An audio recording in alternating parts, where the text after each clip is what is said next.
The human brain is an inherently lazy computational organ. When processing strangers, it actively resists evaluating complex, manifold human characteristics. Instead, the visual cortex relies on a heuristic known as the attractiveness halo.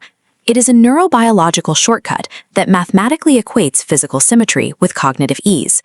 This diagram compares the brain's metabolic response to different facial geometries.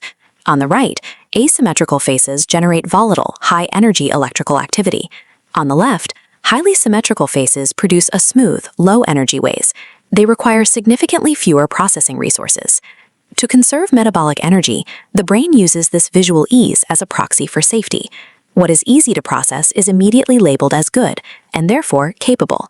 Experimental tests exposing subjects to faces for just half a second prove that these judgments of competence are formed instantaneously. The assessment is completed long before the analytical centers of the brain ever engage. Simultaneously, exposure to an attractive face stimulates the medial orbitofrontal cortex. This triggers a preconscious neurological reward, generating an immediate desire to establish a social bond. We do not objectively evaluate strangers. We utilize a hardwired aesthetic shortcut to construct a unified, positive evaluation based entirely on our own metabolic efficiency. This metabolic laziness served an evolutionary purpose in rapid threat assessment. In structured modern institutions, it creates systematic failure. Because humans require a belief in mutual interests to comfortably initiate a relationship, we engage in goal projection. Evaluators unconsciously project their own social goals onto attractive targets. To protect their own egos, they assume the attractive individual is reciprocal, warm, and highly capable. In professional settings, this microsecond neural projection causes managers to mistake physical symmetry and poised self-presentation for actual technical capability and leadership potential. We can observe this biological flaw operating at scale in a longitudinal study of 737 male and female MBA graduates, tracked over 10 years. Researchers analyzed the career compensation trajectories of these graduates against their facial attractiveness, which was rated on a strict 1 to 5 scale. This graph tracks the financial baseline of those graduates, beginning entirely with entry-level starting salaries.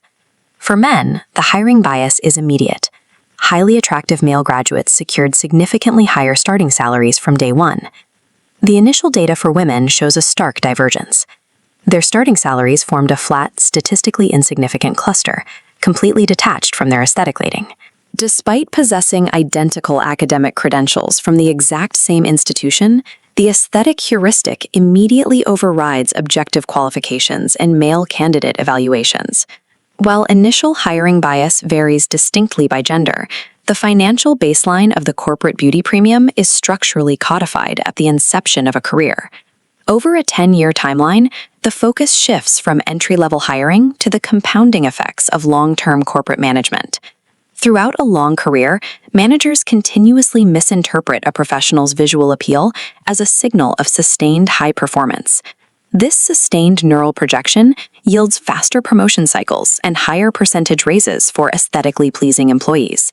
By 1983, the male data reveals a massive compounding gap, netting an average increase of $2,600 for every single unit of attractiveness on the 5-point scale. The long-term compounding effect eventually catches up for female graduates. Their trajectory mirrors the men, resulting in an average increase of $2,150 per unit of attractiveness.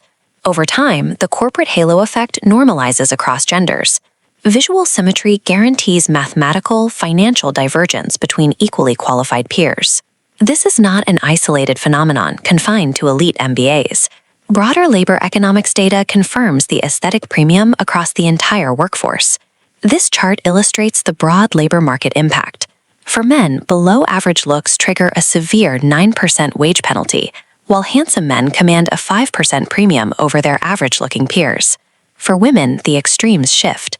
The penalty for being rated unattractive sits at 5%, but the beauty premium jumps to an 8% increase in earnings.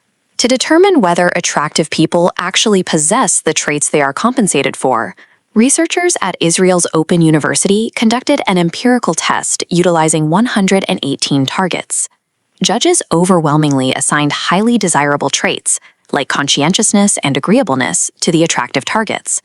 But when compared against the target's validated, self-reported personality profiles, the assumptions were completely wrong. Attractive individuals were no more agreeable or conscientious than anyone else. The aesthetic heuristic is completely detached from objective reality.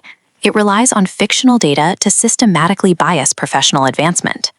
The standard corporate response to the systemic bias is the deployment of unconscious bias training.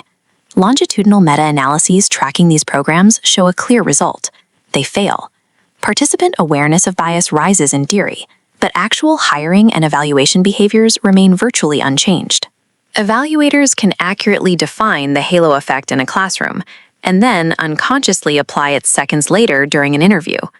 To achieve true equity, organizations must abandon psychological awareness campaigns and implement structural behavioral design. You cannot train a human brain out of a hardwired metabolic default. You have to structurally engineer the evaluation process to bypass the brain's instincts entirely. The first mandatory structural intervention is blind CV screening.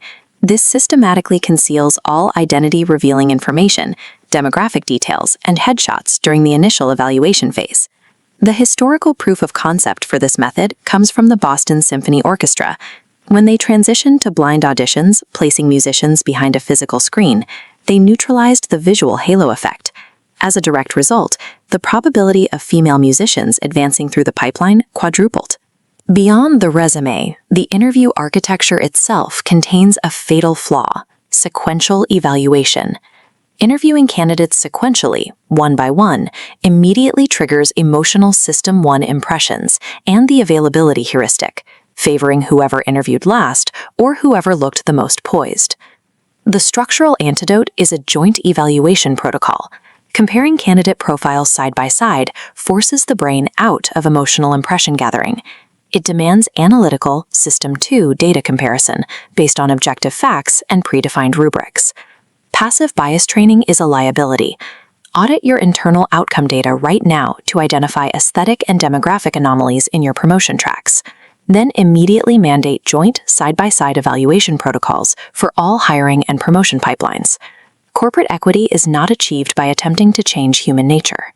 It is built by designing rigid, data-driven systems that render our neurological vulnerabilities mathematically irrelevant.